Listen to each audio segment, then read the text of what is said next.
ഒരു പെണ്ണിന്റെ നെഞ്ച് തകർന്ന് തരിപ്പണായിരിക്കും സങ്കടം ഒരു തോന്നിയ ചിരിയും. ഹലോ മനസ്സിലായി മനസ്സിലായില്ല. ഇതാരാ അനീത്തിയാ? കല്യാണം അപ്പൊ നമ്മളെ പഴയ കുട്ടിയോ? ഏത്? ഞാൻ വിചാരിച്ച അനിയത്തിയെന്നാണ്. ലാസ്റ്റ് അല്ല, രേഷ്മനെ അറിയോ? രേഷ്മനെ അറിയില്ല. അവൻ പറഞ്ഞിട്ടില്ല.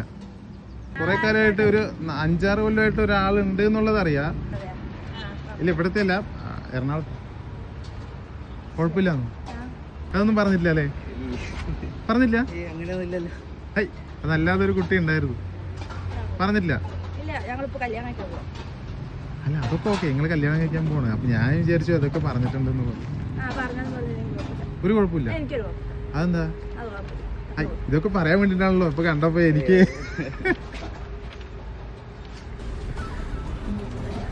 എന്താ കലിപ്പായോ? കലിപ്പാണോ? അങ്ങനെയാണെങ്കിൽ എന്റെ പഴയൊരു സംഭവം ഉണ്ട്. ഞാൻ അത് വണ്ടിയിൽ തന്നെ എടുത്തിട്ട് വരാം.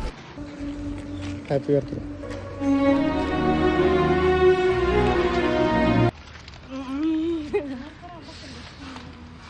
ആരായിരിക്കും ഈ ബർത്ത്ഡേ വിഷസ് പറയാൻ പറഞ്ഞത്?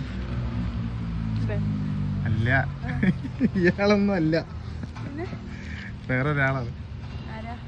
പറയൂ ആരാണെന്ന്. സങ്കടം എന്തിനാ വരുന്നത്?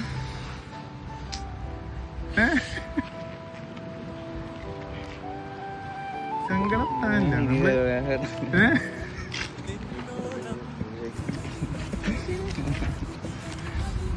ഹാപ്പി ആയാ? ഹാപ്പി? റെസിന്റെ അടുത്ത് എന്തെങ്കിലും പറയാനുണ്ടോ? ആള് ഒന്ന് പേടിപ്പിച്ചിട്ട് കൊടുക്കണം എന്ന് പറഞ്ഞു.